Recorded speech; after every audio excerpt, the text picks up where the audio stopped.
بسم الله الرحمن الرحيم والصلاة والسلام على نبينا محمد وآله وصحبه أجمعين ومن تبعهم بإحسان إلى يوم الدين. أيها المشاهدون الكرام لقناة نيتا، نرحب بكم مرة جديدة على برنامج الفرقان مع الدكتور والإمام عثمان صالح تراوري، ونقول لكم السلام عليكم ورحمة الله وبركاته. نيه سيكي كراكرالي أما دمنني الله سبحانه وتعالى تقوي جينا ما لابولن تكدو الله هرا هنا كرلين تكدو كشين نيما مو نيني أفا أكوكي على كرام محمد صلى الله عليه وسلم. أناكا سودينغو أناكا صحابة سنمو أنما تكرون نوكا فكتاسي دين دوما أمون كمبكا تلنيتا سومتي أني أو بسم الله كراي تلنيتا جبراني سانفي كبه برنامج الفرقاني كنما مامي بيان بلسرو كنا نيكا جابدي السلاماني نقولولا وي الدكتور والإمام عثمان صالح تراوري سيكي دمنا أميكم ماني بلادي أمام بافو. السلام عليكم ورحمة الله وبركاته. وعليكم السلام ورحمة الله وبركاته. الحمد لله رب العالمين، وصلوات الله وسلامه على رسول الله الأمين وعلى آله وأصحابه والتابعين ومن تبعهم بإحسان إلى يوم الدين. أما بعد، فالسلام عليكم ورحمة الله وبركاته. أمي الله تعالى تنو أكن مولا kisi ani nema ko ni ka ke ala ka ciden ba ka na ka so dunge wa na ka sahaba sanmo ani mama mu mana tugo la ne bara nyuma kele fo ka ta se alkiyama jodoma mala deli ala kan soro bara nyuma kela o cela dimaniya nyuma ala ka di ama ala yan siranye ala ka dama kan hore ali ka tasma doni ma ala ko ke ambela jeni jannatul firdausi ala ko kan sigero labai ni wati na jembe kamana ganindo ne bana jugu mu ya malau taala dili ala ka lafiya atoroma. Amin. Ala ka fiye jugu che ka bo anka, ala ka ankisi kan latanga ka nga dembe o latanga amalau taala dili ala ka koke ama here abe jamana munun konna la ala ka wuli ka bo ka mamunun tola la alislam wala ala ko farasa idi suka ala ka laban ko nyandi anyere bela jeni maka ankisi ka bo laban ko jugu yama ne musa ta ala ka jenye ametemene korofo we ka ala deli ala ka ben sobama jabi nyuma ala ka udda annen ka duskun la fere ka foko nyuma noya anye ka ke alislamo na fanay. Alhamdulillah, ambe ala deli ala ka don bela jele mine ko fe ambal mamun ka nyingali sirama ambe ma kelingene bela jele fo ka chesirno ka timina jala bisiki nyingali folo oye ambala ka do ka nyingali ako ale ni mo mu be signwala modon ka dekun kon fanga boyele no aleka ale kon ba la nyini ka eretike kabula nga datike talate nga ki eretike kabula we ko ni soja ite ni soja ofe iko ni bi ere koloshi nu bise ga se nyoma chukamina ale ba fe ka blasra ulla halayin siraka. طيب ala kan be sobama ki eretike madola kada aka degun sababu ka degun mun be ke iblali Allah Ta'ala tanama ko kelila alislamaya la basite ola mun ba la no ballendo o de ki datige ala hali folite na ni ɲɔgɔn o cogoya kelen fana na ala kira ka kuma kan sallallahu alaihi wasallam ko ate be alislamaya ka datige alislamaya ɲɔgɔn na ka tɛmɛ tile saba kan.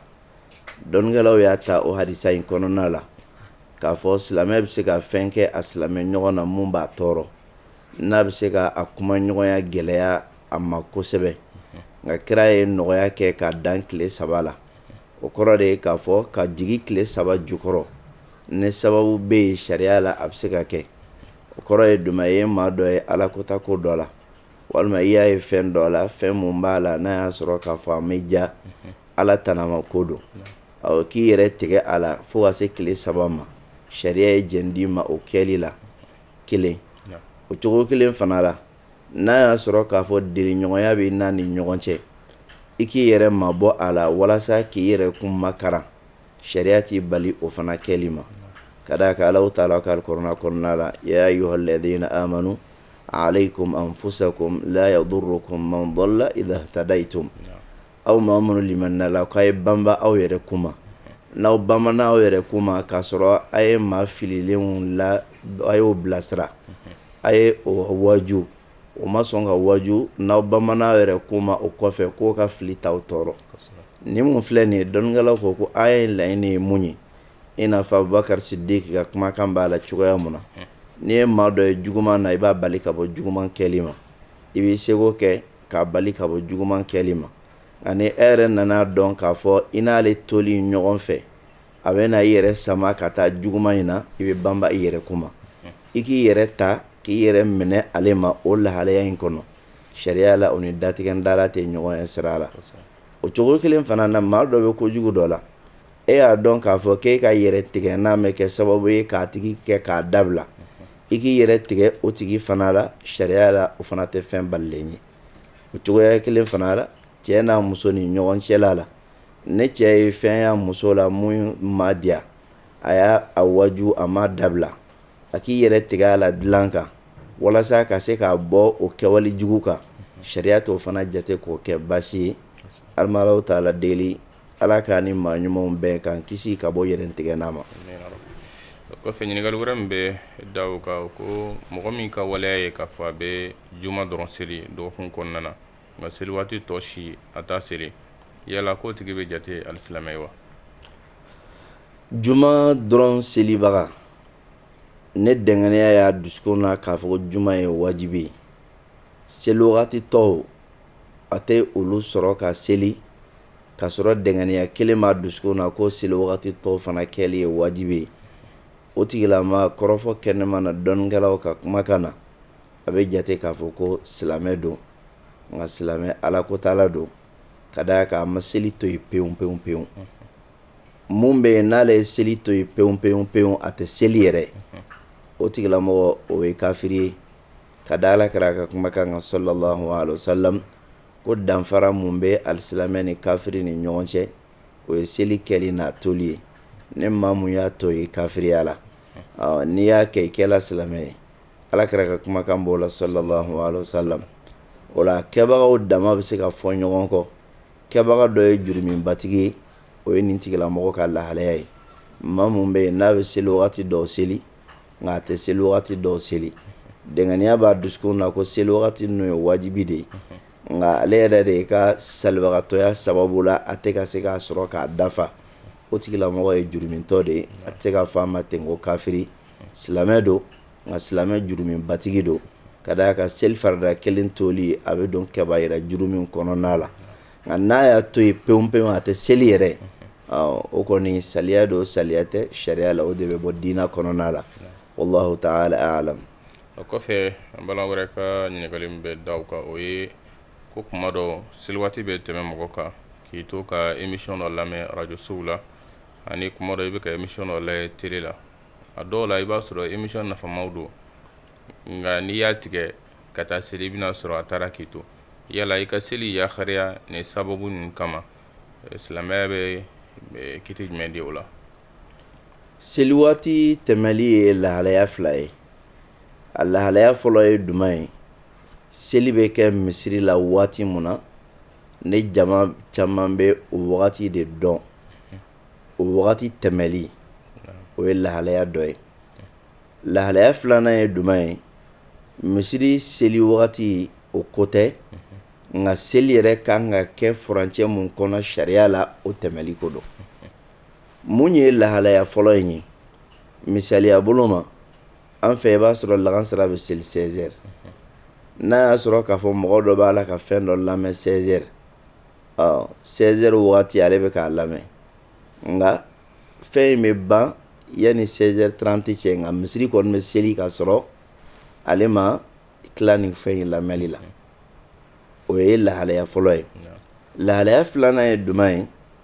n'i y'a lajɛ an bɛ wagati min na komi sisan lagansara bɛ ban ni tile binni ye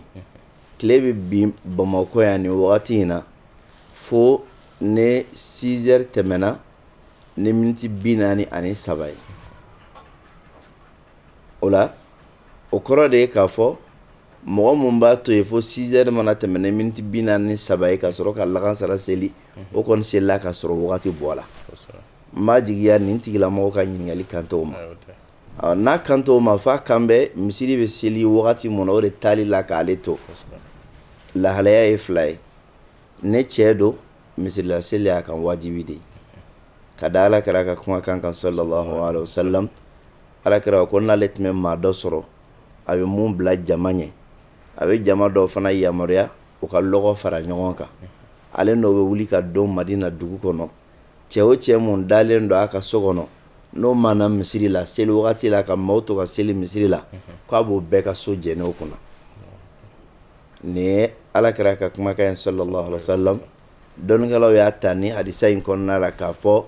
ka taa misiri la ka seli o ye cɛ kan wajibi ye fo ni dɔrɔla wɛrɛ y'i bali a kɛli ma o hukumu kɔnɔna la n'a y'a sɔrɔ k'a fɔ ko cɛ dɔ don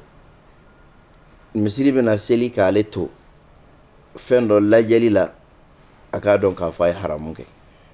a bɛ jurumiba sɔrɔ a la nka seli kɔni tɛ bin ka bɔ a kan a bɛ seli kɛ nka a ye jurumi sɔrɔ ka d'a kan a ma taa misiri la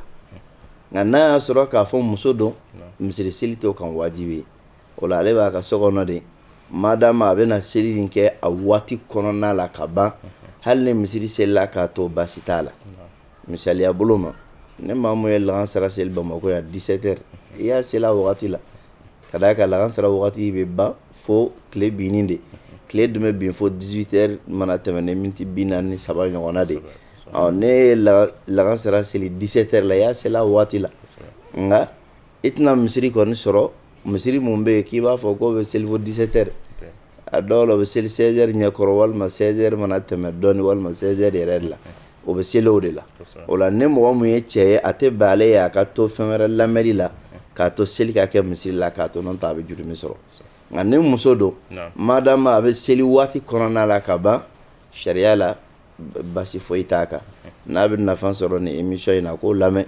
a tila ka seli kɛ madama a b'a sɔrɔ seli waati ma bɔ hali ni misiri selila ni seli waati bɛ yen ka ban a b'a ka seli k'o kɔnɔna la wallahu ta'ala a'lam wa ahkam. o kɔfɛ ɲininkali wɛrɛ min bɛ daw kɔnɔna na an bɛ ɲininkali kuma maa caman sigira a kan kosɛbɛ o ye k'a fɔ ko maa ka ɲinini kɛ alikuranɛ kɔnɔna na k'a fɔ fɛn dɔ b'a kɔnɔ si dɔ b'a kɔnɔ o bɛ kɛ sababu ye ka maa lakisi ka bɔ virisi korona bana ma ani ala ko suma kɛrɛnkɛrɛnlenw minnu faralen ɲɔgɔn kan dɔw gafelama don ni maa min y'o kala k'o bɛ kɛ sababu ye k'i lakisi ka bɔ virisi bana ma yala nin kuma ninnu silamɛya bɛ bilasirali jumɛn di a la. to bala kan bɛɛ sababa ma mun ye siko in ye k'a fɔ ko n'i ye alikɔrɔna dayɛlɛ k'i bɛ taga si dɔ sɔrɔ a kɔnɔ ko o si in ye ala kɛra farila si ye ko a bilala kɔrɔna kɔnɔna la k'i b'a ta ka a kɛ ji la n'i y'a kɛ ji la k'i bɛ min n'a ye k'i ko n'a ye k'o bɛ kisi a ma nin ye manamanakan dan de ye manamanakan don ka da fɛn damadɔ kan a fɔlɔ ye mun ye alisilamɛya diina ko tɛ na ni nacogo la silamɛya diina ko tɛ na ni nacogo la kelen a filanan ye mun ye si mana ta ka bɔ fari la a kɛla nɔgɔ ye o de kosɔn alakira sallallahu alaihi wasallam a ko saniya ye fɛn damadɔ ye kamakɔrɔ si dili b'a la ani lawura si dili ani nunkɔrɔ si dili k'o ye saniyalikɛna ye o b'a jira k'a fɔ ne olu bɔla farikolo la o ye nɔgɔ de bɔlen a la bɔla yɔrɔ min na o yɔrɔ saniya la si mun bɛ to o cogo la o tɛ ka taga kɛ an ka kɛnɛyalikɛna ye k'a sɔrɔ sariya b'a jate k'a kɛ nɔgɔ ye o tɛmɛlen kɔ ka bɔ yen ka o si fana bila yɔrɔ kɛ alikuranɛ ye kɔrɔna ka sanu de ala ye kɔrɔna tanu alikuranɛ kɔnɔna la ko fi suhufin mukarrama marfu'atin mutahhara ko alikuranɛ bɛ sɛbɛn furaw kɔnɔ mun karamalen don k'a bonya marfu'a a kɔrɔtalen don mutahhara a saniyalen don ala ta'ala ka alikuranɛ mankutu ne kɔrɔta ni saniya ye ka tila k'o kɛ si bɔyɔrɔ ye o bɛ kɛ cogo di i b'a dɔw la k'a fɔ ko manamanakan don n'o tɛmɛna ka bɔ yen mɔgɔ mun bɛ yen ne kɔrɔna b'i bolo n'a y'a sɔrɔ k'i b'a kalan hadamaden si bɛ kari ka bin nɔgɔya la i tɛ bɔ a kalama yɛrɛ i fari kan si karitaw ka ca kɔrɔna bɛ mɔgɔ mun bolo k'a bɛ kɔrɔna dayɛlɛ ka caya i b'a sɔrɔ a farikansi karilen don ka bin a kɔnɔ maa mun y'a kuma fɔ a ye profiter mɔgɔw ka lahalaya de la k'o hakili suɲɛ ni o sira ye a bonyana dɔw bolo ko si ka taa ye kɔrɔna kɔnɔna la hali ni kitabu gansan b'i bolo i bɛ kitabu mun kalan k'a caya i b'a lajɛ i bɛ si murumuru sɔrɔ a kɔnɔ a karila ka bin a kɔnɔ ta yɛrɛ ma walima k'e to k'i kun pɛn walima k'e to k'i bɔnmɔsi pɛn a karila ka bin a kɔnɔ n'i bɛ fɛ ka o suruman dɔ a fɔ k'i pɔsi kɔnɔ ko si b'i pɔsi kɔnɔ maa mun bɛ yen n'a y'a sɔrɔ a b'a kun pɛn ka caya a ka ca la i bɛ si murumuru sɔrɔ a pɔsi kɔnɔ a n'i ko k'a sela pɔsi kɔnɔ cogo jumɛn la a karila ka bɔ i fari de la o bɛ cogoya mun na kɔrɔna fana ta b'o cogoya kelen de la k'a fɔ k'i bɛ o ta ka baara kɛ n'o ye musirikuya de ye filanifɔya don ka d'a kan i ye nafa sɔrɔli danfɛn wɛrɛ la mun tɛ ala ye Alahu Taala b'a fɔ alikɔrɔna kɔnɔna la ko foyi tɛ sankolo la foyi tɛ dugumakolo la mun bɛ se ka nafa sama k'a se danfɛn ma walima ka tɔɔrɔ wuli ka bɔ danfɛn ka fɔ ale Alahu Taala fɛn o fɛn mun bɛ yen ne mɔgɔ y'a bato ka ala to yen a si tɛ se ka jɔn nafa a tɛ se ka jɔn tɔɔrɔ ne ye nafa tigiya ta k'a di o si in ma i ye filanifɔya kɛ o kɔrɔ i y'a bila ala ya pilasi la o de kosɔn mɔgɔ mun bɛ yen n'o y'a baara ye k'a bɛɛ ka tuubi ka taga ala ma n'o tɛ filanifɔya donna o ka minɛn kɔnɔ n'i tun t'a dɔn n'i y'a dɔn i bɛ tuubi ka taga ala ma n'i tugula k'a kɛ k'a dɔn ka tila ka tugu k'a kɛ i k'a dɔn k'a fɔ i y'i yɛrɛ sinsin filanifɔya kan donc an k'an yɛrɛ kɔlɔsi a la an ka diina kiliw tɛ na nin nacogoya la alakira sallallahu alaihi wasallam fiɲɛbana wulila a ka sahabaw la a kɔfɛ o kɛra ka sahababa dɔw fatula fiɲɛbana sababu la a dɔ ye Muaz bin Jabali alakira ko sallallahu alaihi wasallam ko ale manto na mun bɛ halala ni haramu dɔn ka tɛmɛ o bɛɛ kan o ye Muaz de a ko ka kɔrɔna minɛ maa minnu bolo dɔ ye Muaz ye fiɲɛbana y'o sɔrɔ Sami a shahidu suyala ni o sababu ye munna alakira ma a si bila kɔrɔna kɔnɔ k'a d'o ma i b'a dɔn k'a fɔ o ko in t'o ko ye o cogoya kelen fana na Abu Ubaida Amr ibn al-Jarrah alakira ko mun ka ko na ko aminu hadhihi al-umma Abu Ubaida ko nin manto ale manto na mun ye danayama ye ka tɛmɛ bɛɛ kan k'o ye Abu Ubaida ye ale fana shahidu suyala ni fiɲɛbana de sababu ye munna kira ma kunsigi ci o fana ma a bɛna ci anw de ma anw manton tolilenw siga foyi t'a la nin ye manamanakan de o de y'a to ko yɛrɛ labanna mun bɔla k'a kuma yɛrɛ fɔ a yɛrɛ tilala ka bɔ tuguni ko jama ka yafa ale ma ko ale ye kamara dɔ ye k'ale sigilen don Thailand ale de bɔla k'a fɔ ko ka nin kɛ ko donc ko mɔgɔw ka yafa ale ma ka fɛn kɛ kuma caman i b'a dɔn a ye kulonkɛ kɛ maaw hakili la sitana donna maa minnu na olu fana tugula a nɔfɛ sitana y'a ko tɔ masiri fo a la i bɛ dɔw ye ka kɔrɔna ta ka na k'a bɛ nin kɔrɔna in kɔnɔ a bɛ nin fana kɔnɔ mun b'a kɔnɔ e yɛrɛ si de karila ka bin a kɔnɔ e ma a si ni si tɛ kelen ye dɔ ta ye nin dɔ ta ye nin alakira si bɛ taa k'o bɛɛ ye cogo jumɛn na sallallahu alaihi wasallam a dɔ ye finman ye dɔ ye jɛman ye nin ta ye nin ye nin ta ye nin a si bonyaw tɛ kelen ye a hakɛw tɛ kelen ye n'a y'a sɔrɔ kira kelen kunsigi don k'o ye tiɲɛ ye a bɛɛ tun kan ka si sugu kelen de ye mais siw tɛ cogoya kelen ye mɔgɔ mun bɛ kɔrɔna mun kalan o si de bɛ kari ka bin o kɔnɔ ni mun si bɛ cogoya min na i kunsigi bɛ kɛ o cogo kelen de la n'a karila a bɛ kɛ o cogoya de la bɛɛ ta b'i ka cogoya la ka bɛn i yɛrɛ ka cogo ma i b'a dɔn k'a fɔ nin ye manamanakan ye a ni ala ka diinɛ tɛ taa ni ɲɔgɔn ye ala ka hakili ɲuman d'an bɛɛ ma n ye dɔwɛrɛ min fara kan ala ko suma zikiru kɛrɛnkɛrɛnlenw alakira sallallahu alaihi wasallam duwawu dɔw bɛ yen a ko n'i ye mun fɔ sɔgɔmada fɛ tɔɔrɔ t'i sɔrɔ n'i y'a fɔ wula fɛ tɔɔrɔ t'i sɔrɔ alakira ka kumakan b'o o la o ka ca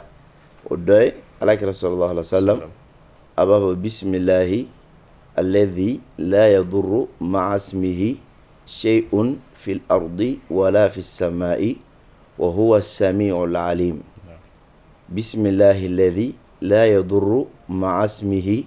شيء في الأرض ولا في السماء وهو السميع العليم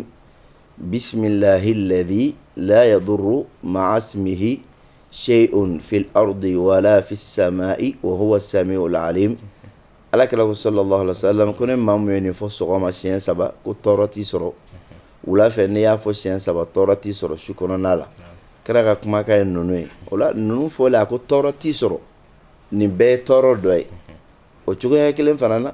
a'udhu bi kalimatillahi tamma min sharri ma khalaq, a'udhu bi kalimatillahi tamma min sharri ma khalaq, a'udhu bi kalimatillahi tamma min sharri ma khalaq. Alakira kun bɛ nin fɔ sallallahu alaihi wasallam. O cogoya kelen fana na alakira tun kɛla ni ko y'a kɔnɔ ga a bɛ wuli ka seli Allahu taala ye. O la a bɛ Allahu taala deli la ilaha illallah al-alimul halim, la ilaha illallah rabbul arshil karim, la ilaha illallah rabbus samawati wal ardi wa rabbul arshil azim. Alakira tun bɛ nin fɔ sallallahu alaihi wasallam gɛlɛya kɔnɔna la. Hasbunallahu wa ni'mal wakil. Alakira tun b'o fɔ gɛlɛya kɔnɔna na sallallahu alaihi wasallam. O cogoya kelen fana Allahumma arfa 'anna al-bala, Allahumma arfa 'anna al-bala. Alakira tun b'o fɔ sallallahu alaihi wasallam an yal hayyu yal qayyum bi rahmatika astaghithu, yal hayyu yal qayyum bi rahmatika astaghithu. Nin n'a ɲɔgɔnnaw alakira tun b'olu fɔ sallallahu alaihi wasallam. O la olu ɲɔgɔn fɔli gɛlɛya in kɔnɔna la, ni Ala ka diɲɛ ye Ala b'i latanga, o de sabatila ka bɔ alakira yɔrɔ. O la ninnu minnu n'o sabatila ka bɔ alakira yɔrɔ, i ka to ka o bɛɛ fɔ baasi t'a la. Dugawu minnu sabatila ka bɔ alakira yɔrɔ, i k'i sigi sɔgɔma k'a bɛɛ fɔ, k'i sigi wula fɛ k'a bɛɛ fɔ, ka to k'a bɛɛ fɔ kuma ni kuma, baasi tɛ o kɛli la. Ka d'a kan dugawu ye alabato dɔ ye, di sarito dɔ ye, a ka sabati ka bɔ alakira yɔrɔ sallallahu alaihi wasallam. An bɛ Ala deli dugawu minnu sabatila ka bɔ alakira yɔrɔ, Ala k'an sabatiw kan, n'an y'a kɛ Ala k'a jaabi an ye. Amina rabbi. Hali bi ɲininkali kelen ye bolo fara wɛrɛ bɛ yen, maaw ka ɲininkaliw sera ma, an b'a dɔn kɔnɔna na. O ye mɔgɔ dɔw ka yamaruya de k'a fɔ bɛɛ ka alamisadon ta ka sun, ni bɛɛ sunna o la bɛɛ lajɛlen ka dugawu kɛ ko n'o kɛra bana a tɔɔrɔ bɛ wuli. Yala ka yamaruya kɛ bɛɛ ka don kelen ta ɲɔgɔn fɛ ka sun, bɛɛ ka sun tigɛ o don, bɛɛ ka dugawu kɛ. Yala o fana ye Alakira ka taabolo dɔ ye wa? Ala k'an bɛn sababa ma. A ma ye alakira la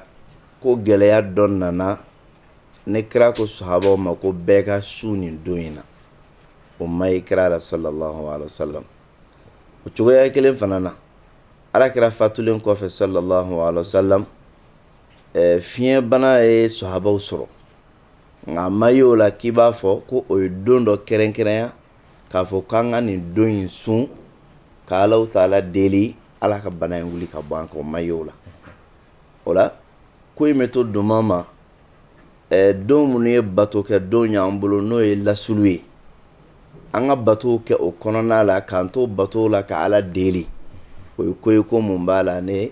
lasulu don. Alakira ko sallallahu alaihi wasallam ko sunbagatɔ ka dugawu jaabilen don. Nka ka sun kɛrɛnkɛrɛnya nin kama o ma ye alakira la. Ne maa mun sunna ten ka Alahu taala deli sun kɔnɔna la,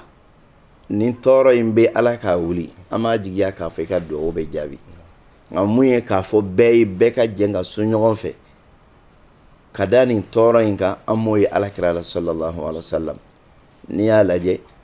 kalo yelen dugala kira bɔla ka seli, kalo nɔrɔ tiɲɛna kira bɔla ka seli o la. Tile fana yelen dugala alakira bɔla ka seli o la, o seli cogo bɛ yen. Nka k'a fɔ ko lajarabi bana binna jama kan,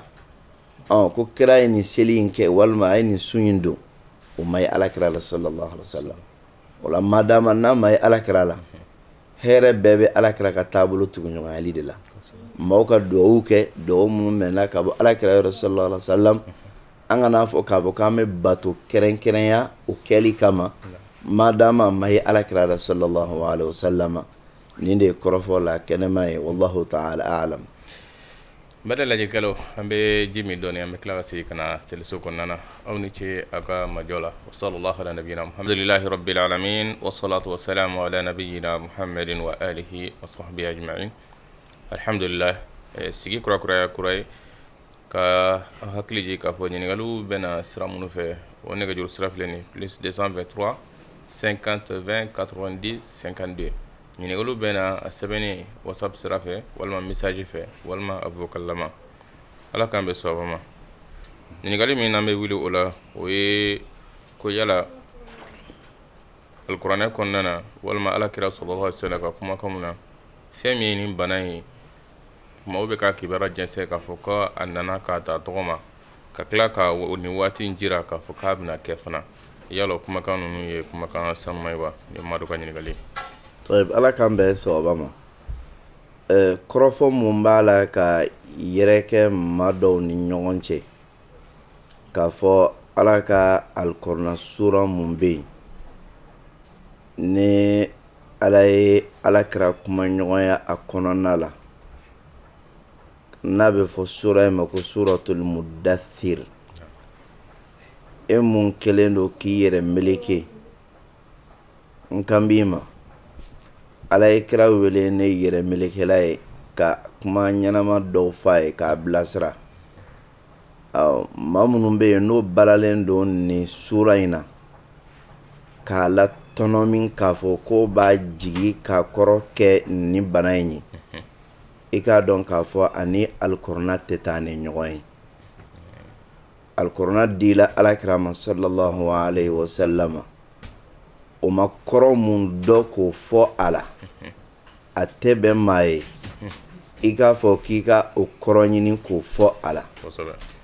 alikuranɛ dila alakira ma sallallahu alaihi wasallam a ye maa minnu lamɔ n'o y'a ka sahabaw ye n'a ye alikuranɛ kɔrɔ fɔ olu ye olu ma kɔrɔ mun fɔ an ye alikuranɛ la a tɛ bɛn an ka alikuranɛ kɔrɔ fɔ ni o ye dɔnnikɛla ba minnu nana olu kɔfɛ ne olu de jatela k'a fɔ ko kɛla tafsiri jɛtɔrabaw ye ibnu jarir tɔbari ibnu abi hatim an'o na ɲɔgɔnna wɛrɛw dɔnnikɛlaw gulonna minnu kɔ la alikuranɛ kɔrɔ fɔli la olu ma alikuranɛ kɔrɔ fɔ fɔcogoya mun na a tɛ bɛn maa ye ka alikuranɛ kɔrɔ fɔ ta ni fɔcogoya in na sura in a kɔrɔ tɛ fɛn dabirilen ye sura in laɲini mun b'a la a ma tunu sahabaw la sura in fasarinkɛlaw ye sɛbɛnni minnu kɛ o ye kɔrɔ mun fɔ a la a ma jɛngɛ hali fitini a fɔla larabukan de la a jiginna maa kunfɔlɔ minnu kan larabu jɛlenw don o ka larabukan jɛlen don n'o ma mun faamuya o bɛ taa o laɲini alakira bolo sallallahu alaihi wasallam o de kama a tɛ bɛn maa ye ka kɔrɔ wɛrɛ foyi fɔ a la ka tɛmɛ olu ye mun fɔ kan a fɔlen don sura kɔnɔna la k'a fɔ wa ma ya'lamu junuda rabbika illa hu maa tɛ i ma ala ka kɛlɛcɛ dan dɔ fo n'a kɛra ale yɛrɛ ye o kuma ye kuma jɛlen ye o ala ka kɛlɛcɛw bɛ fan bɛɛ la jate mun fɔla o tɛ jate mun fɔla o fɔla sababu mun kama o bɛ yen kɔrɔ mun fɔla la o jiginni kun fɔla o bɛ yen nin fana fɔla ka jaabili mun kɛ o fana bɛ yen ala ka kɛlɛcɛw ka ca n'i ko k'a fɔ ko nin ye ala ka kɛlɛcɛ dɔ ye ka ɲɛsin kafiriw ma mɔgɔ t'a fɔ k'a b'i sɔsɔ o la ka da mun kan alakira sallallahu alaihi wasallam muslim ma langala ɲa ka sahih kɔnɔna la k'a fɔ aisha to ye alakira ɲininka fiɲɛ bana na alakira ko sallallahu alaihi wasallam ko fiɲɛ bana masa taala ka lajaba kundo a tun bɛ mun ci manton tɛmɛlenw ma nka ala y'a kɛ hinɛ ye muminiw ma o b'a jira k'a fɔ n'a ye mumini mun sɔrɔ ne a kɛra i sata ye ala ka hinɛ do i ma ka d'a kɛ i bɛ sayidisuya daraja sɔrɔ ni a ye kira ka kumakan ye nka kafiri mun b'a la n'o tola a la ala ka jangata do ka ɲɛsin o ma nin ye kuma in bɛɛ lajɛlen bannen ye nka mun de ye k'a fɔ k'i bɛ alikuranɛ aya tɔnɔ min ka a kɔrɔ fɔ ni o ye o tɛ alikuranɛ ka laɲini ye kuranɛ dila an ma mun kama walasa ka jɔn kanda k'o bilasira ka taa Alahu taala ka siratigɛ ɲuman kan ala b'o fɔ an ye alikuranɛ kɔnɔna la k'ale ye alikuranɛ walawala an ye walasa an ka taasi a la walasa k'a kɛ kanda ye alif lam mim dhalika alkitabu la rayba fihi hudan lilmuttaqin ni Alahu taala ka kumakan fɔlen ye ala ye kuranɛ kɛ kandali kɛnɛ ye ala ye siran ye jɔnw ye kuranɛ dila nin de kama nka mun ye an ka siɲɛsiw ye ka bɔ ka jateminɛw kɛ ya ayyuhal mudaththir qum fa anzir wa rabbaka fakabbir wa thiyabaka fatahhir ka olu kɔrɔta qum fa anzir o y'a fɔra ye wa rabbaka fakabbir wa thiyabaka fatahhir ko ka tɛgɛ ko ka saniya ka aya tɔnɔ min k'a kɛ nin ye sahabaw ma aya fasarin ta alakira ma kɔrɔfɔta sahabaw ye wa minnu nana olu kɔfɛ olu ma ta nin tacogoya la ka aya tɔnɔ min k'a fɔ k'i b'a bɛn o ma o ye fili ye o de kosɔn i b'a sɔrɔ a kɛbagaw bɛ taa aya ta fo ɲɛfɛ ka tila ka segin ka na daminɛ la ka segin ka na a don ta ka na a bɔ ta yani alayha 19 o ye kuma jɛlen de ye o ala ye jahanama ko fɔ alayha 19 nka ne e y'o fasaren ko 19 o ye 19 ye o tɛ 2019 kɔni 19 de fɔla a ma fɔ ko 2019 ne ye laban in dɔrɔn ta k'o kɛ 19 covid 19 o ye ka aya tɔnɔ min diyagoya ka fɛn dɔ bɔ a kɔnɔ alikuranɛ kabako se mago tɛ k'i ka tɔnɔ min ka bɛn fɛn dɔ ma walasa maaw ka kaba a la ni mun filɛ nin an k'an yɛrɛ kɔlɔsi a la dɛ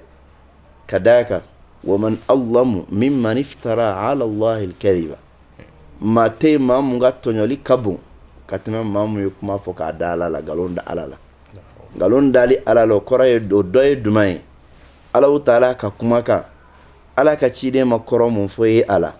ciden maa minnu kala olu ma kɔrɔ mun fɔ ye a la olu ye maa minnu kala olu ma kɔrɔ mun fɔ a la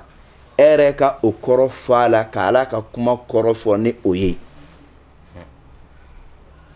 o de kosɔn dɔnnikɛlaw ko ne maa mun ne e ye alikuranɛ kɔrɔ fɔ k'a sɔrɔ n'a ma kɛ ni dɔnniya ye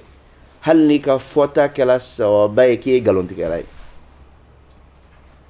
o kɔrɔ ye jumɛn ye ka fɛn dɔ fɔ alikuranɛ aya dɔ kɔrɔ la k'a sɔrɔ a ma jɔ dɔnniya kan dɔnniya ye jumɛn ye i ye mun tiɲɛ ta ka bɔ alakira yɔrɔ i ye mun tiɲɛ ta ka bɔ kira ka sahabaw yɔrɔ i ye mun tiɲɛ ta ka bɔ sahabaw ye minnu lamɔ yɔrɔ n'o ye tabi'unaw ye nin de ye dɔnni ye diinɛ kɔnɔna la n'i y'a fɔ k'a sɔrɔ n'a ma kɛ ni dɔnniya ye hali n'a y'a sɔrɔ a kɔrɔ kɛra o ye k'i ye nkalon tigɛ ka d'a kan i m'a fɔ ka jɔ dɔnni kan o de kosɔn an k'an yɛrɛ kɔlɔsi k'a fɔ ko sura dɔ bɛ alikuranɛ kɔnɔna la mun ye nin bana in kofɔ k'a bɔ yɔrɔ fɔ ka aya tɔnɔ min ka jamakulu kofɔ a bɔla jamakulu mun na dharni wa man khalaqtu wahida ko o danna o kelen na olu kelen ka ca ni mɔgɔ miliyari kelen ni kɔ ye o bɛ ni ka dugukolo tilancɛ bɔ wa ja'altu lahu malan mamduda wa banina shuhuda ka olu mankutu k'a fɛn kɛ a ye jigini sababu bɛ sababu ye sababu fɔ k'a jiginna nin de la a jigila nin karisa de la ka a jɔsi k'a bɔ o la pewu ka na a bila sisan la sahabaw ma se ka o foyi dɔn fo ka n'o dɔn bi de ya n'o fɔlɔ o kɔrɔ de ye k'a fɔ k'i ye dankari kɛra ka sahabaw la o ye kɔrɔna kɔrɔ fɔ ni fɛn ye o tɛ mun dɔn o de kosɔn an k'an yɛrɛ kɔlɔsi an k'an ka jijaw kɛ an k'an ka cɛsiriw kɛ nka kana fɔ k'an b'a Alahu taala ka alikuranɛ aya tɔnɔ min ka kɔrɔ fɔ a la kɔrɔ mun b'a la n'o tɛ a lasulu ye ala k'an bɛ sababa ma o kɔfɛ ɲininkali wɛrɛ min bɛ da kan o ye ni tile ma bɔra ka seliwaatiw ka a teliya ka na o kɔrɔ ye n'a sɔrɔ seliwaati minnu bɛ seli misaliya 16h don i k'u seli 16h 15h45 yala kuma bakuruba fɔli la ni tilema ganna seliwaatiw kan ka jateminɛ cogo di alakira ka kumakan bɛ sallallahu alaihi wasallam ko ne tilema ganna ko an ka lagansara don suma kɔnɔna la o kɔrɔ ye jumɛn ye n'i y'a seli a wagati daminɛ na o b'a sɔrɔ tile yangalen don kosɛbɛ nka n'i y'a to a wagati daminɛ ka bɔ yen tile kalaya faga bɛ bɔ a la ka lagasara bila o wagati kɔnɔ k'a seli o ye alakira ka sunna dɔ ye sallallahu alaihi wasallam nga jateminɛ mun bɛ yen n'o de bɛ wagati doni sabati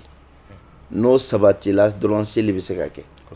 nga ka a bila nin wagati in fana kɔnɔna na mun b'a to ni mɔgɔ bɛ se ka bɔ nɔgɔya la o tɛ gɛlɛya sɔrɔ ka bɔli la ka taa misiri la kɛrɛnkɛrɛnnenya bolo ma olu ka misiriw tun tɛ k'i b'a fɔ kilimu b'a kɔnɔ ventilateur b'a kɔnɔ fo seli tun bɛ kɛ cɛncɛn jalan de la i b'a sɔrɔ ni tile kalayala hali k'i ten da cɛncɛn na a ma nɔgɔ k'a to tile kolo ka sumaya o ye alakira ka sunna ye sallallahu alaihi wasallam hadisa mun nana a ye nin de kofɔ o la a kɛli ye sunna ye nka wajibi tɛ a kɛli ye ni seli wagati donna ka bɛ i bɛ ka seli kɛ wallahu ta'ala alam. kɔfɛ ɲininkali wɛrɛ min bɛ daw kan lajɛlikɛlaw ka hakɛ to o ye muso ka fini jukɔrɔfini n'a bɛ feere k'u ye jateminɛ kɛ k'a fɔ nin waati in na u bɛ ja dɔw k'a kan min ye adamadenw langolo ye ani cɛ ni musoya dɛsɛnw u b'o jaw kɛ fini ninnu kan yala o fini sugu sanni alisilamɛ fɛ k'a don silamɛya bɛ bilasirali jumɛn di a la. ala k'an bɛn sababa ma dessin o dessin mun n'a bɛ kɛ ni ma fɛn dessin don n'a y'a sɔrɔ a bɛ fɛn dɔ lɛbu da kɛnɛ ka jango k'a fɔ bunadamaden o ye haramu de ye foto mun fana n'a bɛ ta ko hadamaden de bɛ a la a bɛ hadamaden dɔ lɛbu da kɛnɛ ma o ye haramu ye fɔlɔ mun ye dessin ye n'o ye ka lajɛli kɛ ka a fɛn ɲɔgɔn dessin alakira sallallahu alaihi wasallam ka waati la o tun bɛ yen o la n'i ye hadamaden dɔ lajɛ k'a dessin walima ka hadamaden ɲɔgɔn dessin hadisa mun nana k'a fɔ ko i bɛ ka Alahu Taala ka danfɛn ɲɔgɔn ladegi o hadisa in o bɛ bɛn e ta ma ka d'a kan alakira sallallahu alaihi wasallam furumuso Aishatu o ɲɔgɔn dɔ dessin tun b'a ka soda la alakira o k'a ka wuli ka bɔ yen ka d'a kan mɛlɛkɛ jigintɔla a ka so kɔnɔ a ma sɔn ka don ka da o kan ko mɛlɛkɛw tɛ don so kɔnɔ o ɲɔgɔnna bɛ so minnu kɔnɔ a y'a tigɛ k'a kɛ kungɔrɔdɔnnaw ni duguma dalinaw ye ni mun filɛ nin ye o lahalaya o de kama minnu bɛ kɛ musow ka danpew ni m'a fɔ cogoya jumɛn na fini kɔrɔ dontaw kan pendeliw kan a caman na a kɛla ne bolola dessin de haramu don o ye kelen n'a y'a sɔrɔ k'a fɔ foto fana don fɔnkɔɲɔgɔnya bɛ dɔnnikɛlaw ni ɲɔgɔn cɛ appareil photo kibaruya la nka a k'a sɔrɔ fɛn mun bɛ bange a la o fana tɛ haramu ye ka d'a kan fɛn o fɛn mun bɛ yen ne a yɛrɛbakun yeli haramuyalen don o foto lajɛli haramu ye o kɔrɔ ye jumɛn ye cɛ dɔ ka dessin walima muso dɔ ka dessin o lɛbu bɔlen don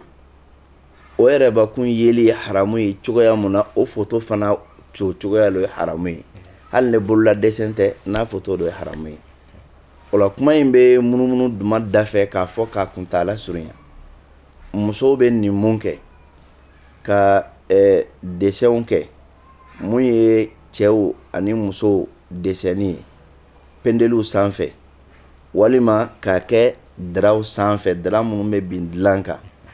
n'a laɲini ye o bolo ka se ka cɛw ni musow sama ka se ɲɔgɔn ma dilan kan haramu don ka d'a kan o ye hadamaden dɔ de sawura dessin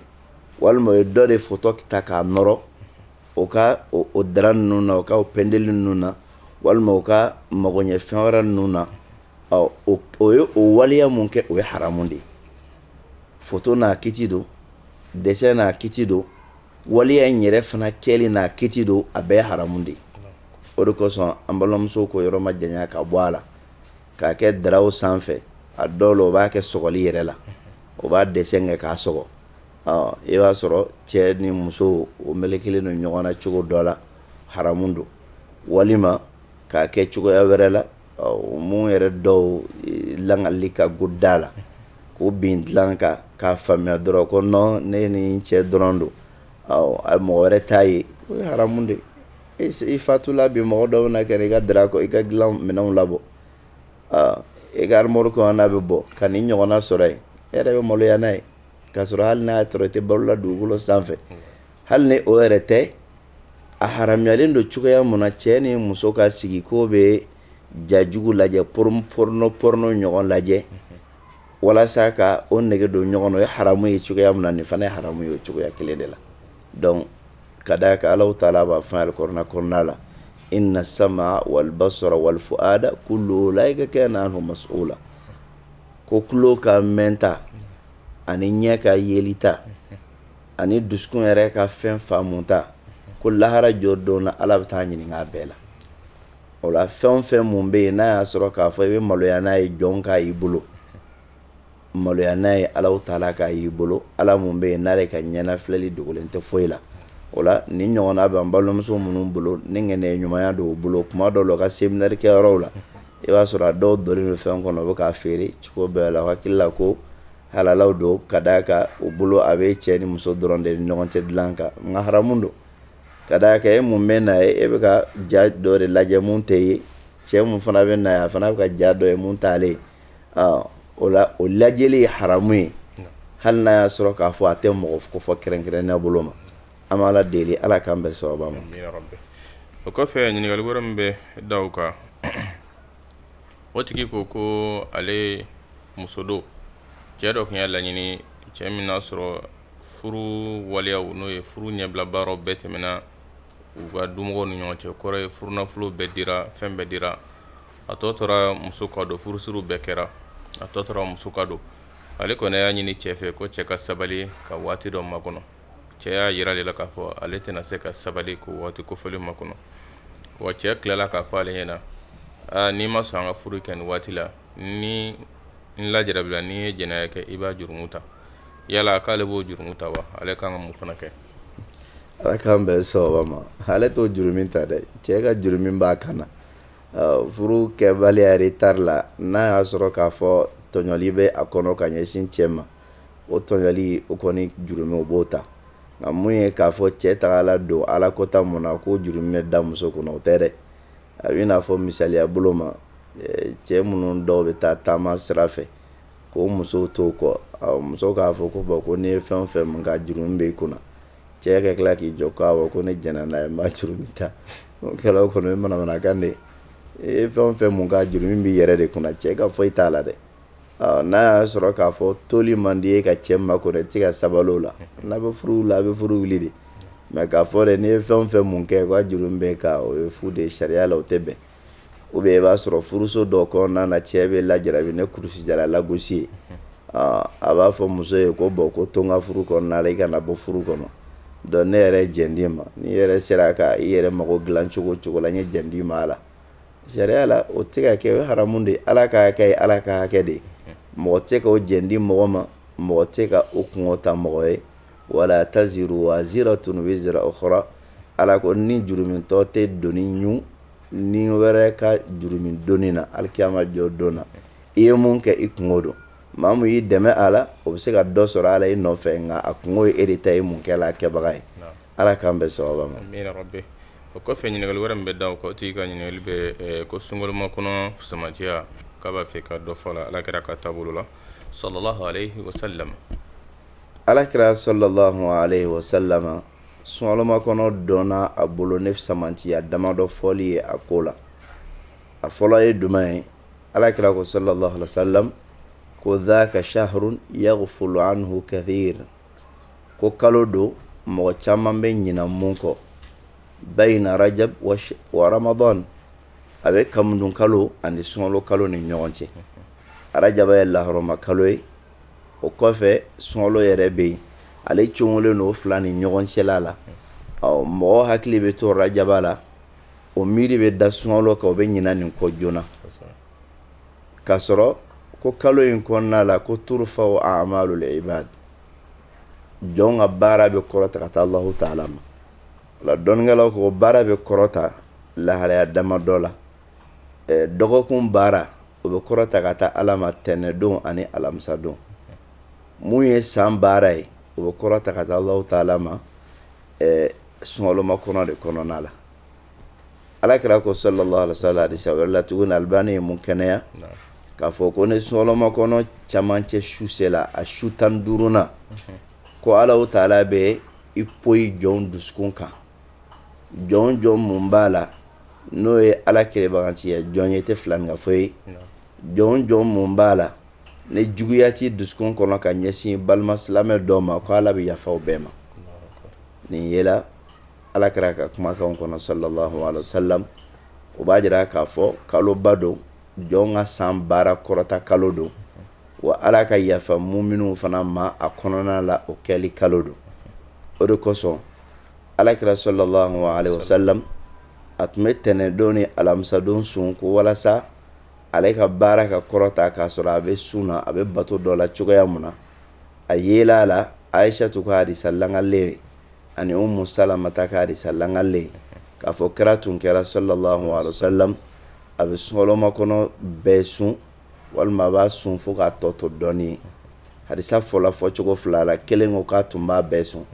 kelen ko k'a tun b'a bɛɛ sun fo k'a tɔ dɔɔnin o la dɔnnikɛlaw ye hadisa in fara ɲɔgɔn kan cogo fila la